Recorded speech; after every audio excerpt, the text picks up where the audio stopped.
130 करोड़ की आबादी वाले इस देश में आज एक ऐसे केस पर दिए गए कोर्ट के नतीजे ने खुद कानून के रक्षकों को भी चौंका दिया है। ये केस शायद इस साल का सबसे बड़ा और हैरतअंगेज केस होने वाला है। दिन भर इधर उधर घूमता रहता है, कभी इस लड़की को छेड़ा, कभी उस लड़की को छेड़ा। आधा दिन तो तेरी शिकायतें सुनने में बीत जाता है मेरा।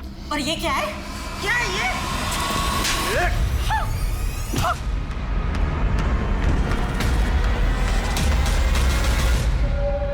हाय हाय हाय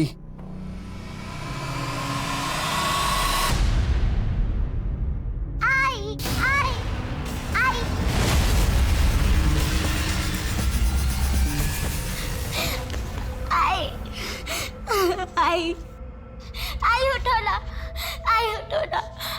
भाऊ बोलो नाई को क्या हुआ? भाऊ बोलो नाई को क्या हुआ? भाऊ बोलो ना। हाय फिसल के गिर गई।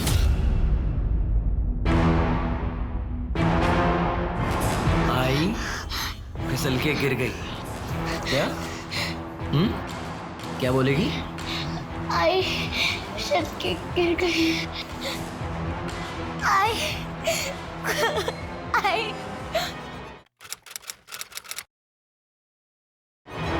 हेलो बच्चों। Good morning, good morning. अच्छा आज कुछ नया करते हैं, ठीक है? चेस खेले? हाँ। कौन खेलेगा पहले? रितु आओ। रितु क्या हुआ रितु? कृति दीदी के साथ चेस नहीं खेलना? हाँ?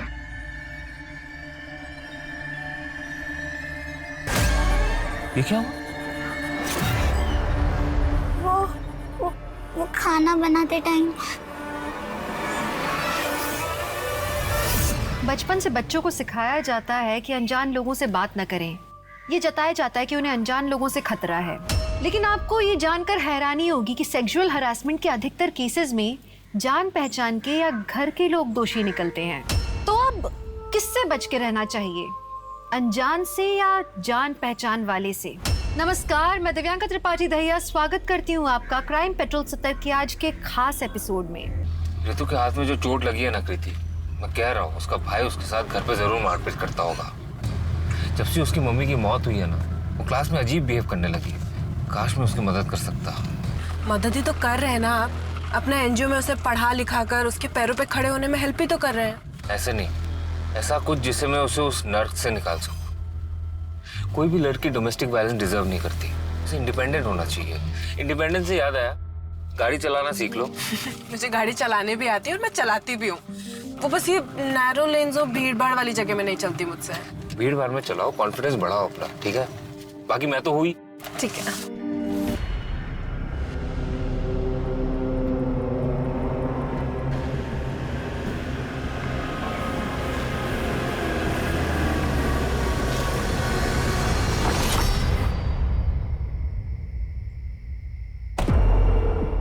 चलो बाय भैया। बाय।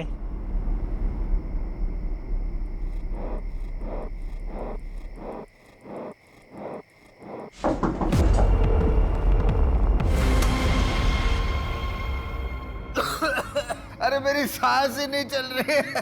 क्या घर में धुआं कर रखा है पूरा? ये धूप के धुएं से मेरी जान लेगी क्या? आप रोज रोज दारू पी के घर में आते हो, पूरे घर में गंद फैलाते हो, इसीलिए ये धूप जलाना पड़ता है मुझे। तू बेटा सुनना, जरा दही लेके आना बाजू की दुकान से। मम्मी मैं बहुत ज्यादा थक गई हूँ, अभी सोने जा रही हूँ। अरे सुनो तो, यहाँ पे किसी को मेरी कुछ पड़ी नहीं है, सब अपनी अपनी दुनिया में मस्त है। हे भगवान, ये अनुज जैसा एक अच्छा सा बेटा दे देता मुझे। जिंदगी का सबसे बड़ा झूठ है आई एम फाइन। हर कोई अपनी जिंदगी में मुसीबतों से जूझ रहा है। प्रॉब्लम बड़ी हो या छोटी, बात करना बहुत जरूरी है। हमारा मन है गुब्बारा और टेंशन है हवा। अगर हवा ज्यादा भर जाए तो गुब्बारा फट जाता है। वैसे ही अगर टेंशन ज्यादा बढ़ जाए तो सोचने की क्षमता खत्म हो जाती है और हमारा मन फट जाता है। दोस्तों, अगर कभी भी आप अपने आप को अकेला महसूस करते हैं तो मैं आपका दोस्त अनुज आपके साथ हूं। मुझे कांटेक्ट करने के लिए मेरे सोशल मीडिया हैंडल पर कांटेक्ट करें। लिंक और डिटेल्स नीचे हैं। आप मुझे ईमेल भी कर सकते हैं, उसका भी डिटेल्स नीचे। आज के लिए मैं आपका दोस्त अनुज आपसे विदा लेता हूँ। Take care. ठीक है ना? हाँ बढ़िया। यार भूख लगी है, कुछ खा के आए? अच्छा लता, मैं चलता हूँ।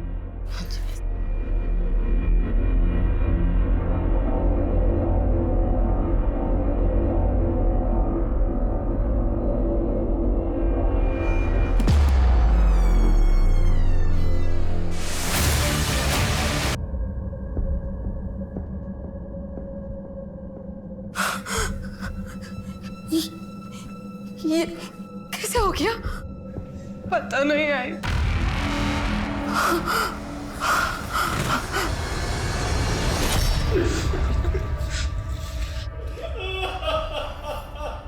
सर गैस खत्म हो गया था।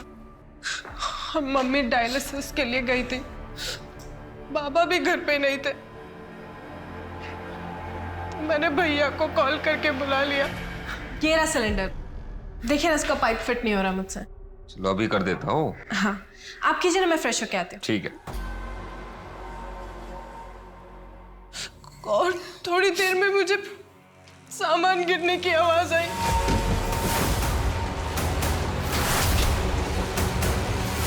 भैया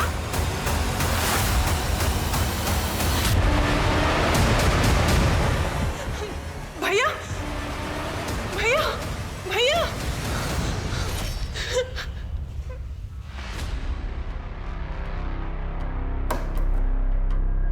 दरवाजा कब से खराब है? सर आज सुबह से ही खराब है। मैंने कारपेंटर को कॉल किया, वो शाम तक आएगा।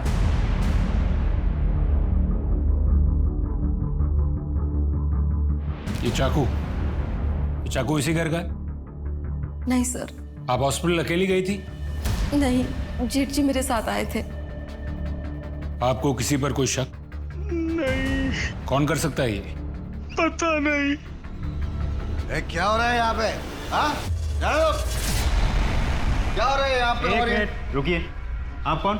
सर ये मेरे बाबा हैं। और ये कौन है? अनुज। हाँ? भाई साहब? भाई साहब? कहाँ से आ रहे आप? वो क्या बोलते हैं, वो बाजार से आ रहा हूँ मैं। भाई साहब? शिंदे, यहाँ आजू बाजू के लोगों से पूछताछ करो। शायद किसी ने किसी को अंदर आते हुए देखा हो। और सोसाइटी के वॉचमैन से भी पूछताछ करो, शायद उसने भी कुछ देखा हो। Right sir.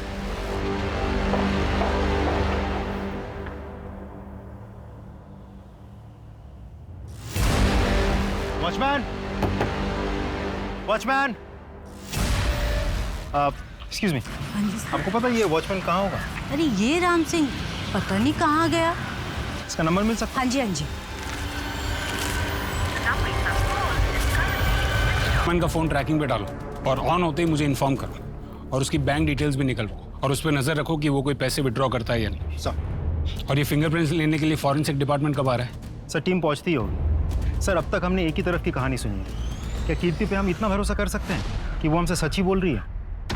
शिंदे, फिलहाल तो कोई भी शक के दायरे से बाहर नहीं है, कीर्ति भी नहीं। कानून सिर्फ सबूत पर भरोसा करता है। एक काम करो, अनुज की कॉल डिटेल्स निकालो। सर मेरा ब्रोकर का काम है। अनुज मेरा बहुत अच्छा दोस्त था। अभी कुछ दिन पहले ही मेरे 2-3 घरों के लिए उसी ने किराएदार दिए थे। कमीशन तक नहीं ली सर मुझसे। हमेशा सबकी हेल्प करता था। उसकी कोई गर्लफ्रेंड थी? नहीं सर। कीर्ति और अनुज के बीच रिश्ता कैसा था? नॉर्मल था सर। एक नॉर्मल भाई बहन के बीच में जैसा बॉन्ड होता है वैसा ही था। सर बड़ी अच्छी लड़की है कीर्ति। कॉलेज से आकर मैथ्स पढ़ाती है मेरी बेटी को। बहुत अच्छे नंबर आए हैं इस बार एग्जाम में सर। लेकिन कीर्ति के पिता ओम है ना, वो एक नंबर का शराबी और बेवड़ा है। लेकिन अनुज, वो तो हीरा था, हीरा। वो एक एनजीओ चलाता था, कन्या विकास संस्था।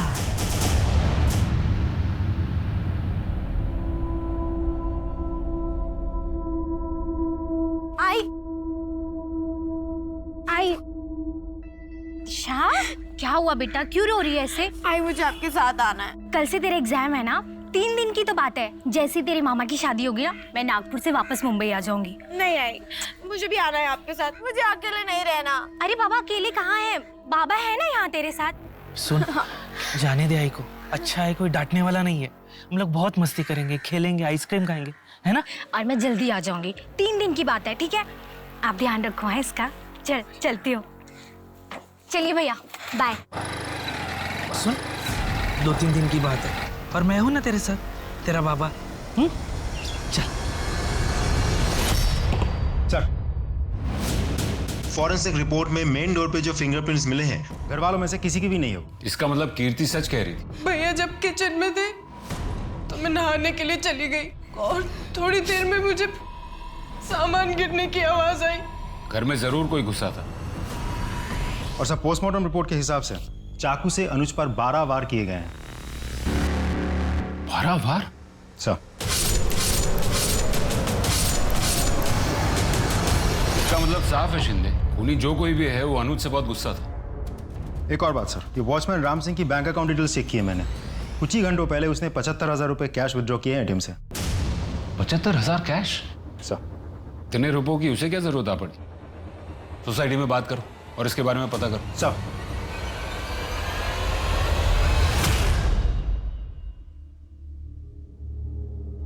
ताऊ जी, खाना।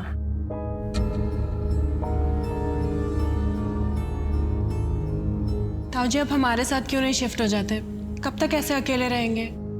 मैं यहाँ ठीक हूँ बेटा। अच्छा खाना खा लीजिए ना, ठंडा हो जाएगा। खा लूंगा।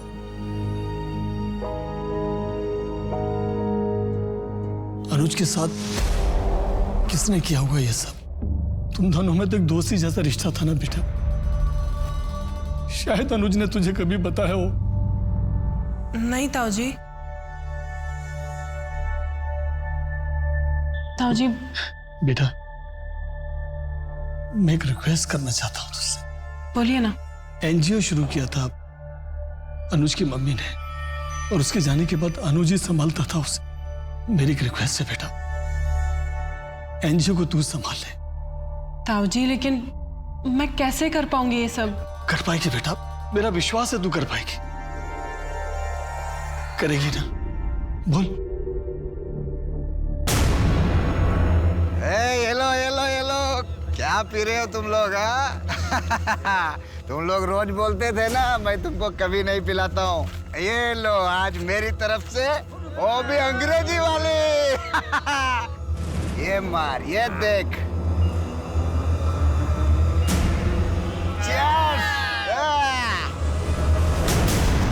इन बच्चों को बचाने के चक्कर में कभी किसी के साथ कोई झगड़ा या फिर अनुज का कोई दुश्मन?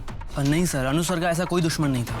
कहीं ऐसा तो नहीं कि हाल फिलहाल में कोई फोन कॉल, कोई धमकी या इससे पहले कुछ हुआ हो ऐसा कुछ? Thank you so much. भैया, इसमें ना हम सब ने आपके लिए कुछ लिखा है। ये ना मेरा बर्थडे का बेस्ट गिफ्ट है। Happy birthday to you. Thank you so much. Sir, thank you तो मैं आपसे कहना चाहती हूँ, इन बच्चों के फ्यूचर के लिए कितना कुछ कर रहे हैं आप। सर, अनुज सर का कौन दुश्मन हो सकता है? उन्होंने तो सबके लिए अच्छा ही किया है, कभी किसी के लिए बुरा नहीं किया। सर, ऐसे तो उनका कभी किसी के साथ झगड़ा नहीं हुआ, पर कुछ दिन पहले। क्या? कुछ दिन पहले क्या? सर, अनुज सर के सोशल मीडिया पर बहुत सारे फॉलोअर्स हैं। वो मोटिवेशनल वीडियोस बनाते हैं ना, तो अक्सर लोग ऑफिस में उनसे मिलने आया करते। उस दिन भी आपकी वीडियोस ने तो मेरी जिंदगी ही बदल दी है। मुझे अपनी लाइफ के बारे में सोचने की इंस्पिरेशन आपके वीडियोस देखकर ही मिलती है। और फिर मुझे लगा कि मैं तो अपने पति से प्यार ही नहीं करती। क्या है ना, अरेंज मैरिज में प्यार होने के लिए थोड़ा सा वक्त लगता है। नहीं, ऐसा नहीं है। मैं तो उनसे डिवोर्स ले रही हूँ। अगर आप 100% श्योर है इस चीज को लेके, मतलब डिवोर्स को लेके, तो फिर आपको वही करना चाहिए जो आपको ठीक लगे। ये आपकी जिंदगी है। ये आपके लिए। अपने दर्शकों से मैं यूजुअली गिफ्ट एक्सेप्ट नहीं करता हूँ। I am sorry. मैं सिर्फ आपकी दर्शक थोड़ी ना हूँ। हमारे बीच तो एक अलग सा कनेक्शन है, दोस्ती का, या फिर उससे भी कहीं ज्यादा। ठीक है, मैं ये अपने एनजीओ के बच्चों में बांट दूंगा। Thank you. फिर मैं आपको नेक्स्ट टाइम कुछ ऐसा गिफ्ट दूंगी कि आप किसी और के साथ शेयर नहीं कर पाएंगे। 2 दिन के लिए मेरे पति बाहर जा रहे हैं, हम डिनर पर चले? देखिए, ये सही नहीं हो रहा। आप शादीशुदा है, ये सब आपको शोभा नहीं देता। पर मैं सर, आपको वो मीटिंग के लिए जाना था ना? हाँ हाँ। बाय। उस दिन के बाद भी उस लड़की ने सर को बार बार कॉल करके परेशान कर दिया। अनुज सर के लगातार मना करने के बाद भी उस लड़की ने सर के साथ कॉल पर गाली गलौज तक की।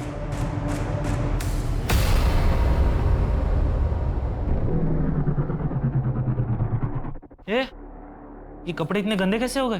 वो गाड़ी गई थी पास से, पूरा कीचड़ उछालते हुए चली गई। बदल ले कपड़े। हाँ। कहाँ जा रही है? कपड़े बदलने कमरे में। अरे तो मेरे सामने बदलना कपड़े, मुझसे कैसी शर्म। रुक, मैं कपड़े देता हूँ मैं तुझे।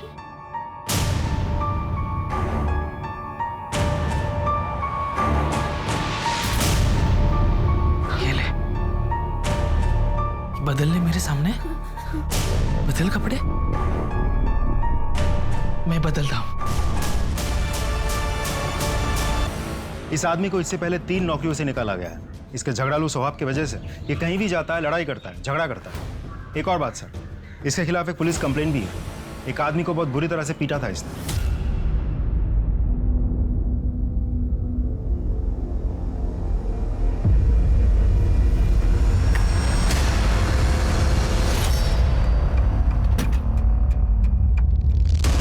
कीर्ति, कीर्ति, कीर्ति जल्दी आ। कीर्ति, ये देख, ये देख, ये देख, ये देखना, सब खाली है। पैसे नहीं, गहने नहीं, कुछ भी नहीं। ग्लास कब देखे थे गहने? सर कुछ 4-5 दिन पहले। आई लॉकर ज्यादा खोलती नहीं है। उन गहनों की कोई फोटोज? हाँ।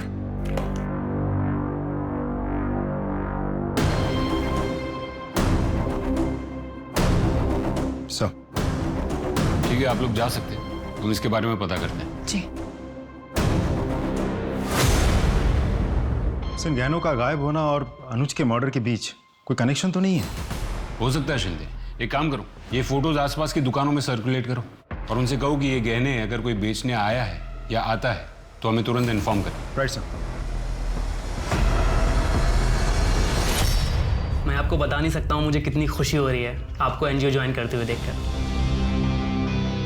मनु एक बात बताओगे? ये डोमेस्टिक वायलेंस और अब्यूज से रेस्क्यू किए गए बच्चों को कहाँ लेकर जाया जाता है? उन्हें तो हम लड़कियों के शेल्टर होम्स में ही रखते हैं और वो हमारे एनजीओ के ही अंडर आते हैं।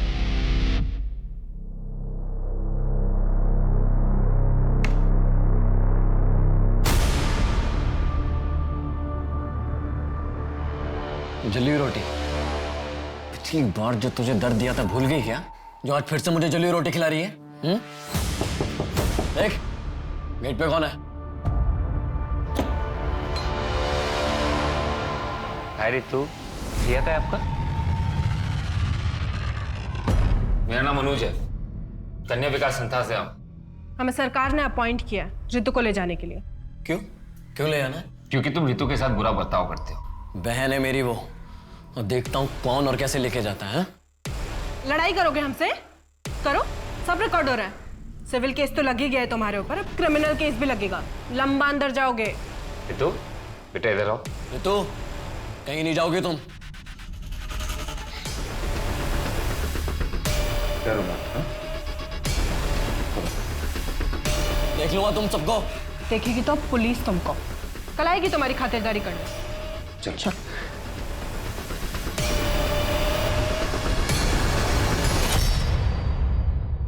और ये शेल्टर होम्स कहाँ पर है? एक तो कोथरूड में है, दूसरा दापोली में।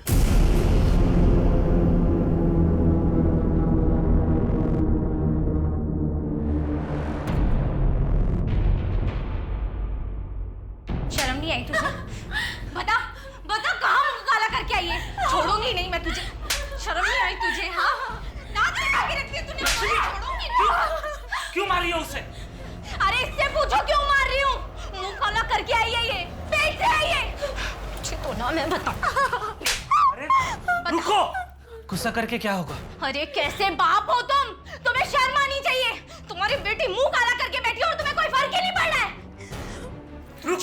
रुको, मैं देखता हूँ, मैं संभालूंगा। गुस्सा करके कोई मतलब नहीं है, बस।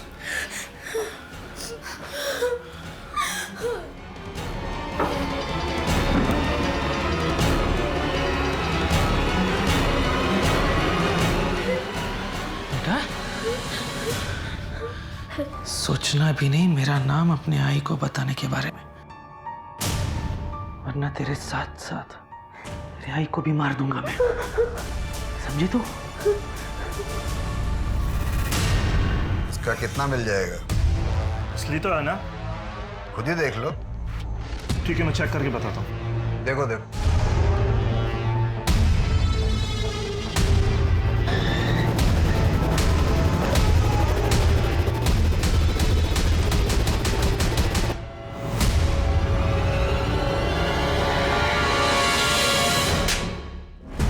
कई घर में चोरी क्यों की तूने?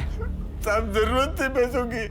मेरे घर में कोई सीधे मुंह बात तक नहीं करता है मुझसे। बड़े भैया भी पैसा ला करके लता के हाथ में देते हैं। तुझे दारू के लिए पैसों की जरूरत थी ना? हाँ थी ना। मैं दारू पीता हूँ तो मेरे को सब बुरा समझता है। हाँ हूँ बुरा साहब हूँ। कम से कम अनुज के जैसा दिखावा तो नहीं करता अच्छा होने का। क्या मतलब? मतलब उसका चक्कर चल रहा था। वो रेस्टोरेंट में लड़की के साथ हाथ में हाथ डाल के ऐसे बैठा था, देखा मैं उसको। कब की बात है ये गए रविवार की बात है साहब। गए रविवार? तो गए रविवार तो वैलेंटाइंस डे। जी मैं कन्या विकास संस्थान से आई हूँ। आपके यहाँ पर एक लड़की आई होगी ऋतु, 30 जनवरी को। जी मैं चेक करके बताती हूँ।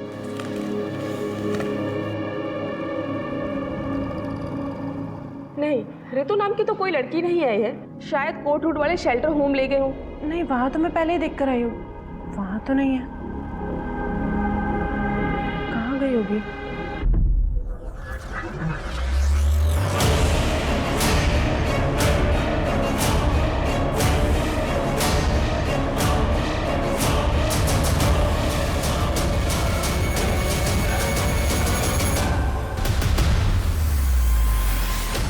फरवरी का सीसीटीवी फुटेज दिखाओ। जी सर।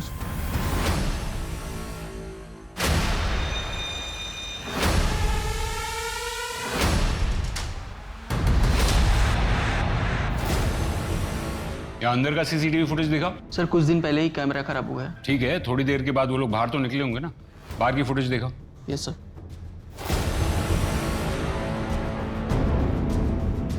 रुको रुको रुको। तो ये फुटेज क्लियर नहीं है, जिसकी वजह से गाड़ी का नंबर नहीं दिख रहा। एक काम करो, इस फुटेज की क्वालिटी ठीक करने के लिए आईटी टीम को भेजो। इस लड़की का पता लगना बहुत जरूरी है। सब आगे चलो।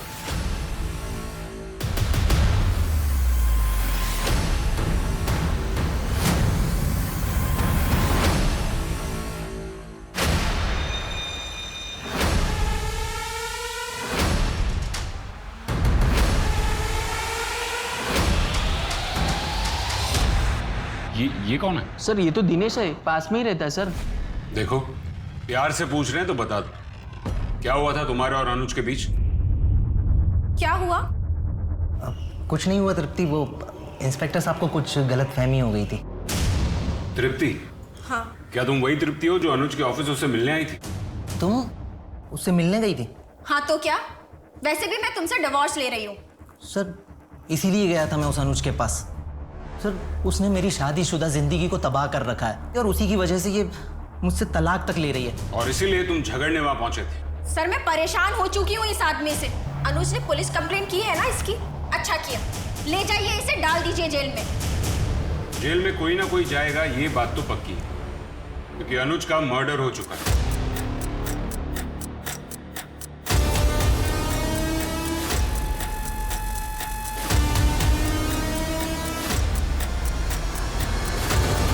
बहन कहाँ है मेरी? मुझे पता लग गया कि तुम्हें किसी सरकार ने नहीं भेजा था। छोड़ो मुझे। बहन कहाँ है मेरी? बचाओ, बचाओ मुझे। क्या हुआ? क्यों छेड़ रहे हो उसको? ये अपना काम करना। ये आदमी पता नहीं कौन है, मेरा रेप करने की कोशिश कर रहा है। सर उस स्कूटी का पता चल गया है, वो किसी श्रुति सिंह के नाम पर रजिस्टर्ड है, एड्रेस भी मिल गया है। गुड, चलो। सर ये चोट कैसे लगी? वो मैं गिर गई थी। आप और अनुज कब से एक साथ थे? यही कुछ साल भर से। साल भर से? कमाल है। अनुज ने कभी आपके बारे में उसके दोस्तों से या फैमिली मेंबर से बात नहीं की? एक्चुअली अनुज ये चाहता था कि पहले उसके पापा राजी हो जाएं, फिर वो सबको बताएगा। आप दोनों मिले कैसे थे? हम कॉलेज में मुंबई में एक साथ थे, उसके बाद मैं पुणे आई जॉब के लिए और फिर हमने वहाँ मिलना स्टार्ट किया। ये देखो, ये रहा तुम्हारा नया घर। कैसा लगा? घर तो बहुत अच्छा है। थैंक यू सो मच यार। थैंक यू बोलने की कोई जरूरत नहीं है। एक्चुअली क्या है ना, मेरा दोस्त ब्रोकर है। अच्छा, तुम्हारी कोई गर्लफ्रेंड है? एक्चुअली मैं शादीशुदा हूँ, मेरा एक बेटा भी है। ओके।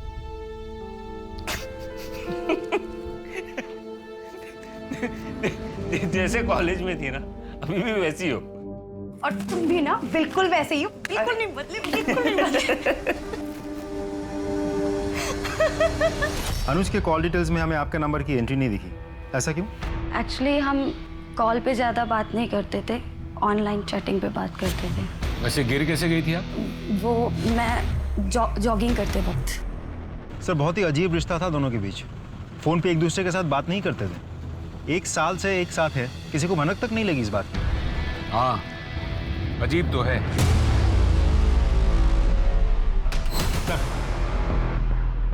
वॉचमैन राम सिंह ने छपरा के एटीएम से पैसे विथड्रॉ किए। छपरा में ही उसका परमानेंट एड्रेस भी है। बिहार पुलिस से कांटेक्ट करो और उनसे कहो कि उस लोकेशन पे रेड करें। Right sir.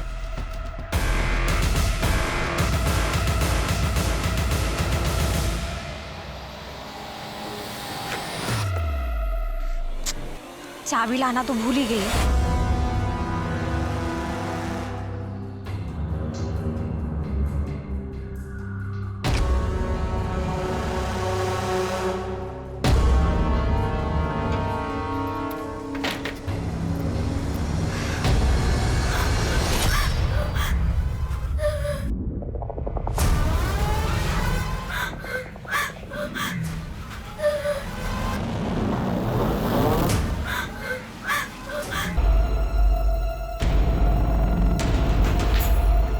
ये क्या कर रहे थे तुम?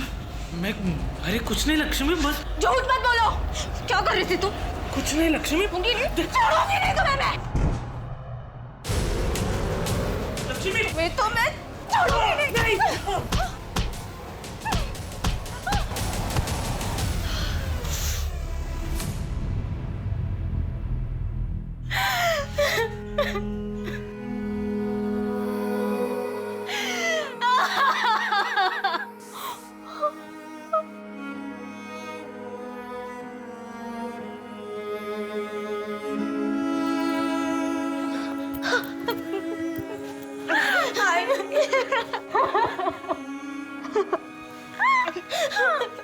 मुझे माफ कर दे बेटा, तेरे साथ इतना सब होता है और मैं कुछ नहीं है। आपकी कोई गलती नहीं।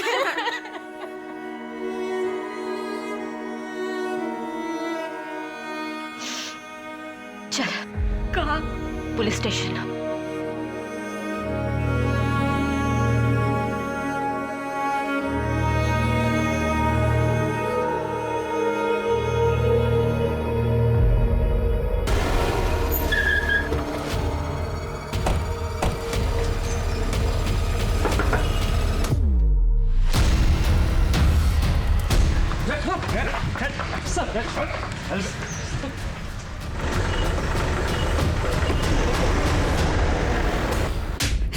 सच बोल, सच बोल। साहब, हमने अनुज बाबा को नहीं मारा था, वो अच्छे आदमी थे।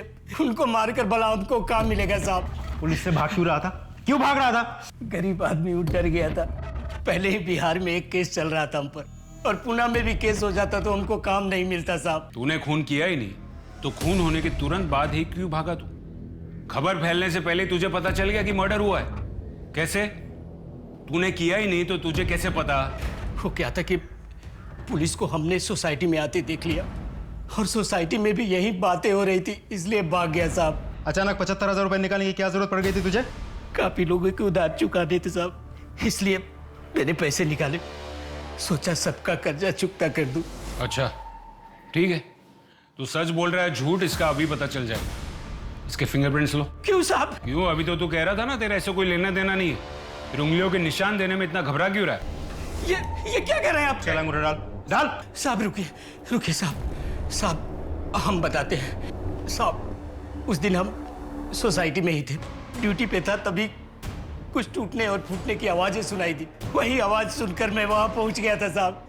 बाकी मैंने मर्डर नहीं किया, मैं सच बोल रहा हूँ साहब। तूने मर्डर नहीं किया तो किसने किया? बोल।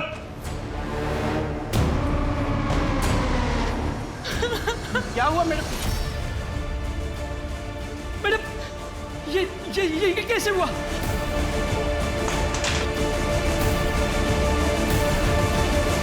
कोई मेरे घर में घुस गया, भैया को मार दिया। तुमने देखा क्या किसी को बाहर जाते हुए? नहीं मैडम, मैंने किसी को नहीं देखा। तुम झूठ मत बोलो, तुमने देखा होगा, तुम बाहर ही बैठे थे। मैडम मैं बिल्कुल सच बोल रहा हूँ, मैंने किसी को नहीं दिखाते हुए। इसलिए साहब हमने एटीएम से 75,000 रुपया निकाले और अपने गांव भाग गए, क्योंकि पहले से ही हमारा नाम पुलिस रिकॉर्ड्स में था और फिर से किसी केस में हमारा नाम ना आ जाए, इसलिए मैं यहाँ से भाग गया। सर मैंने नहीं मारा है अनुज भैया को, मैं तो बस चाकू बाहर निकाल रही थी। तो फिर तो चाकू पर तुम्हारे फिंगरप्रिंट्स होने चाहिए थे, वो क्यों नहीं मिले? और जब तुम्हारी माँ घर पर आई उसने तुम्हारे हाथ में चाकू नहीं देखा था। डर के मारे तुमने कपड़े से साफ करके फिंगरप्रिंट्स मिटा दिए। क्यों? जब मारा ही नहीं तो सबूत क्यों मिटाए? सर आप ऐसे ही हवा में इल्जाम लगा रहे हैं, कोई सबूत है आपके पास? एक नई बात सामने आई। सर ये आदमी एनजीओ में घुसा है और वहां पर हंगामा कर रहा था। तो क्यों ना करो हंगामा? तुम्हारा अनुज मेरी बहन को लेके गया था, कहाँ है वो? सर ये बात इससे 10 बार कह चुका हूँ। सर इसकी बहन का नाम हमारे रिकॉर्ड्स में नहीं है, और अगर वो सर हमारे एनजीओ आई भी होती तो हम उसे शेल्टर होम भेजते। पुणे में 2 शेल्टर होम है और मैंने दोनों जगह बात की है। इसकी बहन ऋतु का नाम वहाँ भी नहीं है। सर ये बिल्कुल झूठ बोल रहा है। कौन कौन आया था तुम्हारी बहन को लेने? सर अनुज था और साथ में एक सरकारी कस्टोडियन लड़की थी। किस दिन की बात है ये? 30 तारीख को 3 बजे के आसपास। शिंदे सर, अनुज की कॉल डिटेल्स एक बार फिर से चेक करो, खास करके 30 तारीख की डिटेल्स चेक करो। अनुज की कॉल डिटेल से हमें पता चलता है कि 30 तारीख को दोपहर 3:30 बजे के आसपास तुम्हारी उसके साथ बात हुई थी। क्या बात हुई थी? काफ़ी पुरानी बात है सर, मुझे ठीक से याद नहीं है। हम याद दिलाते हैं। किसी लड़की के बारे में बात हुई थी तुम्हारी? लड़की? हाँ सर, याद आया। मेरे पास काफ़ी खाली घरों की चाबियाँ पड़ी रहती हैं। उस दिन अनुज ने भी मुझसे एक घर की चाबी ली थी। हाँ हेलो पंकज, ये अंबिका नगर वाले घर की चाबी मिलेगी क्या? क्यों, पार्टी करनी क्या तुझे वहाँ पे? अरे नहीं यार, कोई पार्टी वार्टी नहीं करना है, बस तू चाबी दे दे मुझे। अच्छा बच्चू, लड़की का चक्कर है। चल वही से दे दे चाबी आप। लेकिन 1 घंटे में चाबी वापस कर दी थी सर उसने मुझे। 1 घंटा काफी होता है उस चाबी की कॉपी बनाने के लिए। बेटा अनुज भैया तुमको उस दिन घर से लेकर गए, उसके बाद क्या हुआ? अनुज भैया वो मैं आओ आओ, शेल्टर होम मंडे को खुलेगा, तब तक तुम यहीं पे रहोगी, ठीक है? भैया इतने बड़े घर में मैं कभी नहीं रही। थैंक यू भैया। चलो तुम्हें घर दिखाता हूँ। हाँ। इस तरफ। अनुज भैया मेरा पूरा ख्याल रखते थे, अच्छे से खाना देते थे। अच्छा है, किसी भी चीज की जरूरत पड़े तो मुझे बताना, ठीक है? फिर उसके बाद क्या हुआ?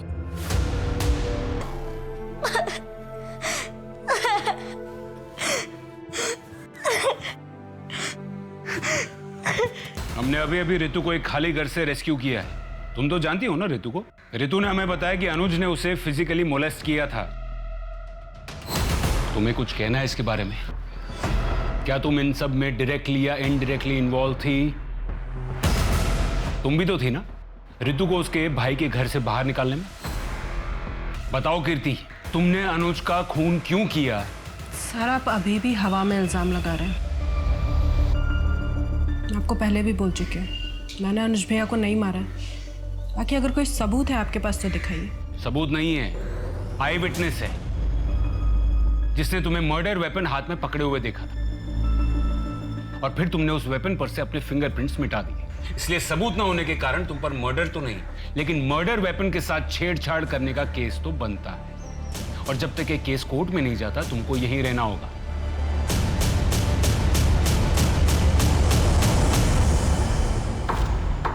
पुलिस ने एक लड़की को बचाया है जिसे अनुज चांदेकर ने बंदी बनाकर रखा था।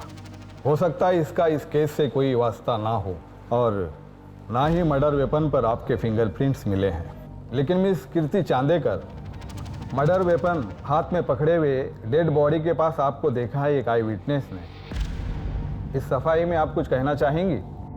Not guilty. लेकिन उस दिन के बारे में मैं कुछ और बताना चाहती हूँ। बताइए उस दिन क्या हुआ था?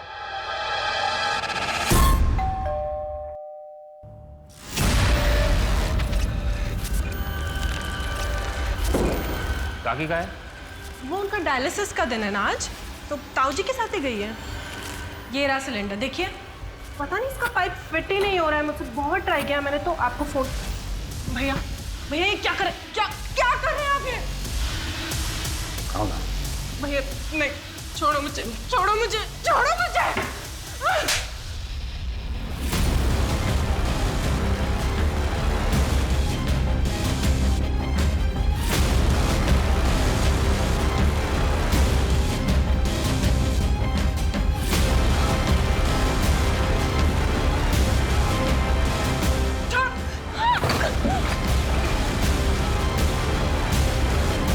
भैया प्लीज प्लीज मुझे जाने दो, प्लीज छोड़ दो। क्या हो गया तुझे? हाँ? क्यों भाग रहे हैं मुझसे? हाँ? भैया नहीं, नहीं, छोड़ो मुझे।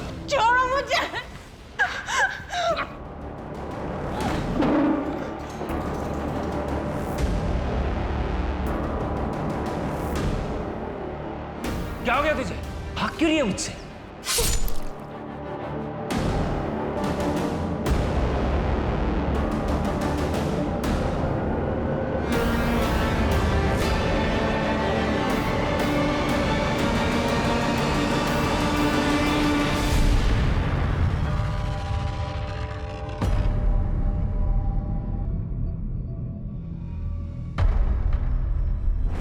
कमाल है, हम उसे पूछते रहे तब वो यही कहती रही कि उसने अनुज का खून नहीं किया। अब यहाँ कोर्ट में उसने सब कबूल कर लिया। पता नहीं कीर्ति ऐसा क्यों बोल रही है। मेरा बेटा अनुज कभी भी ऐसा नहीं कर सकता। सिर्फ कीर्ति नहीं, अनुज भी कितना शरीफ है इस बात को साबित करने के लिए एक और सबूत है हमारे पास। मतलब? एक लड़की की ऐसी हालत है कि वो हॉस्पिटल में, तो दूसरी बदनामी के डर से इतनी सहम गई है कि अब भी अनुज के मरने के बाद भी वो लोगों से यही कहती है कि वो अनुज की गर्लफ्रेंड थी, जबकि हकीकत ये है कि वो भी कीर्ति की ही तरह अनुज की दरिंदगी का शिकार थी। नहीं, ये क्या बात करें इंस्पेक्टर साहब आप?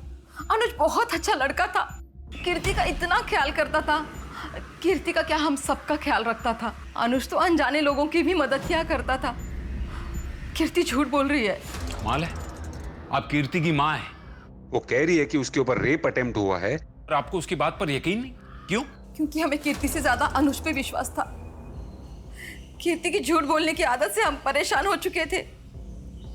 कॉलेज जाने वाली छोटी छोटी बातों को लेके भी वो झूठ बोला करती थी हमसे। देखिए, बच्चे तो ऐसी बातों में अक्सर झूठ बोल ही देते हैं। इसका मतलब ये नहीं कि वो अभी झूठ बोल रही हो। लेकिन ये एक बार नहीं, कई बार हो चुका है इंस्पेक्टर साहब। एक बार हमारे घर में एक मजदूर आया था, उससे लोगों से उसने ये कहकर पिटवाया कि वो उसे घूर रहा है। आप ही बताइए, कीर्ति की बातों पे विश्वास कैसे करें? लगभग 1 महीने से ज्यादा ये केस कोर्ट में अटका रहा। जब बात रेप की होती है, मॉलेस्टेशन की होती है, तो समाज की सोच ही उलट जाती है। जहां किसी और केस में गुनहगार से सवाल किए जाते हैं, वही जब बात हो रेप की तो उस पीड़ित औरत से सवाल किए जाने लगते हैं। उल्टा उस लड़की पर ही दोष लगने लगते हैं कि उसने कुछ किया होगा, उसने उकसाया होगा, गलत कपड़े पहने होंगे, गलत टाइम पर घर से निकली होगी, वगैरह वगैरह। इसी के चलते भारतीय न्याय प्रणाली में औरतों के खिलाफ हो रहे रेप्स, बढ़ते हुए अपराधों को लेकर ठोस कानून बनाए गए हैं। लेकिन कई बार लोग इन्हीं कानूनों का गलत इस्तेमाल करते हैं, जिससे सही और गलत में अंतर करना मुश्किल हो जाता है। लेकिन यहाँ सवाल ये उठता है कि क्या कीर्ति वैसी थी जो झूठ का सहारा लेकर अनुज को बदनाम कर रही थी? आप ये कह रहे हैं कि अनूप चांदेकर काफी सालों से आप पर रेप करते आए हैं? जी सर। मैं 13 साल की थी, तब से वो ये सब करते आए मेरे साथ। मेरा 13th बर्थडे था, तब उन्होंने सबसे पहले। भैया हम कहाँ जा रहे हैं? भैया भैया रुको ना, कहाँ जा रहे हैं हम? बोलो ना।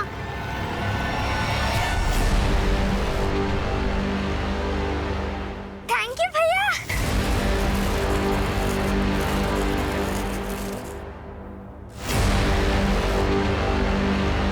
बहुत सुंदर है। पहन के दिखा। घर पहुंच। नहीं, अभी यही। नहीं छोड़ो भैया, दुख है। जैसा मैंने कहा, अगर वैसा नहीं किया तो इससे ज्यादा दर्द होगा।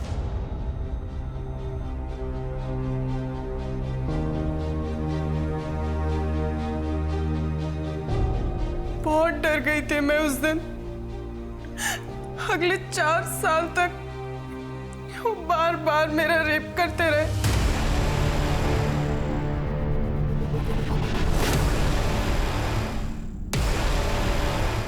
क्या सोच रहे हैं सर? अब तो केस भी सॉल्व हो गया। शिंदे, अभी भी ऐसा लग रहा है जैसे। अरे वाह कीर्ति, नई फ्रॉक किसने दी? अनुज भैया ने। कितनी खूबसूरत फ्रॉक है, कितनी छान दिसते तुला। लेकिन इतनी गंदी कैसे हो गई है? वो अनुज भैया ने कहा सामने पहनने के लिए। ठीक है, एक गंदी हो गई ना फ्रॉक, जाके बदली कर दे। हाँ?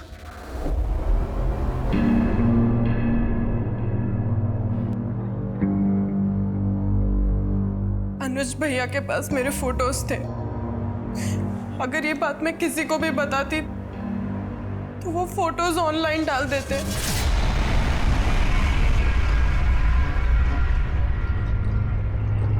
पुलिस के पास कोई सबूत है जिससे ये प्रूव हो सके कि ये एक्ट ऑफ सेल्फ डिफेंस नहीं, प्लान्ड मर्डर था? नहीं मिला। अभी कुछ ही समय पहले सेल्फ डिफेंस का ऐसा ही एक केस मुंबई में सामने आया था, जिसमें एक औरत ने अपने ही पति को मार दिया था जब उसने उसे खुद के बेटी के साथ रेप करते हुए पकड़ लिया था। लेकिन सेक्शन 100 के तहत वो औरत बेगुनाह साबित हुई थी। यहाँ की सारी दलीलें सुनने के बाद एक्ट ऑफ सेल्फ डिफेंस के चलते सेक्शन 100 के तहत कोर्ट कीर्ति चांदेकर को बाइज्जत बरी करती है।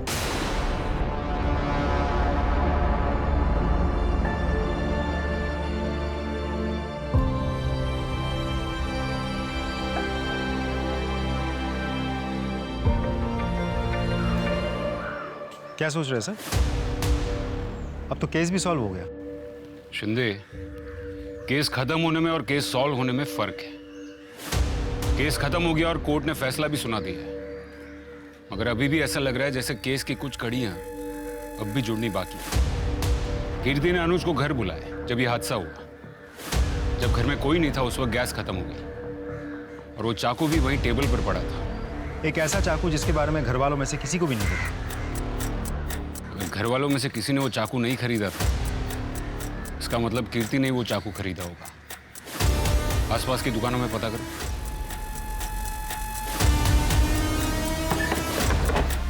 साहब कुछ याद नहीं, कौन और कब ले गया था? फोटो चेक कीजिए।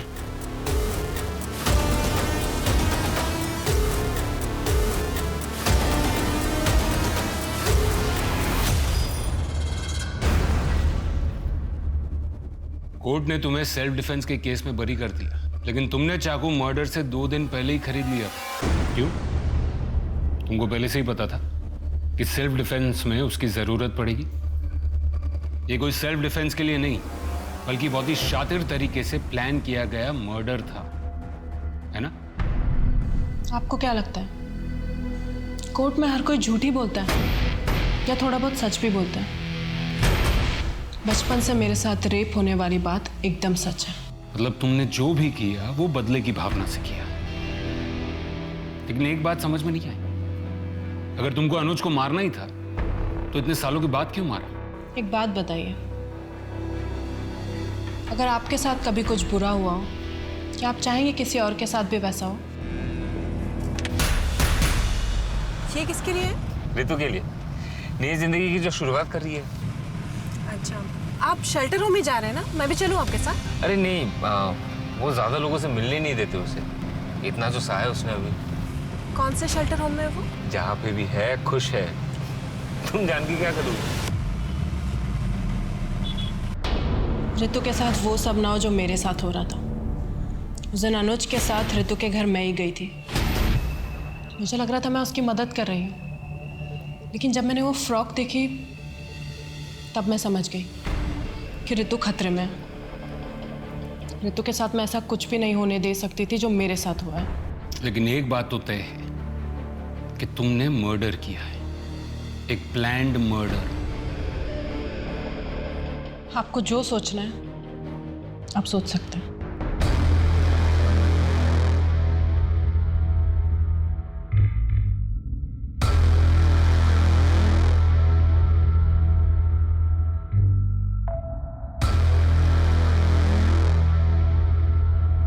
कानून जज्बातों पे नहीं चलता, लेकिन पुलिस वाले इंसान ही तो हैं। सही और गलत में वो फर्क साफ देख सकते हैं। कीर्ति ने खून किया, लेकिन उसके पीछे उसका इंटेंशन किसी की जान बचाने का था, सेल्फ डिफेंस नहीं, लेकिन डिफेंस तो था। अनुज जैसे दरिंदे अपने नापाक इरादे को पूरा करने के लिए हमेशा मौके की तलाश में रहते हैं, लेकिन हमें उनसे सतर्क रहना चाहिए। कानून के दायरे में रहते हुए हमें सही कदम उठाना चाहिए। अपने हो या पराये, आप सबसे सुरक्षित रहिए, अपना ख्याल रखिए। इसी के साथ मैं दिव्यांका त्रिपाठी दहिया लेती हूँ आपसे विदा। फिर मिलूंगी अगले केस के साथ। आप देखते रहिए क्राइम पेट्रोल सतर्क। जय हिंद।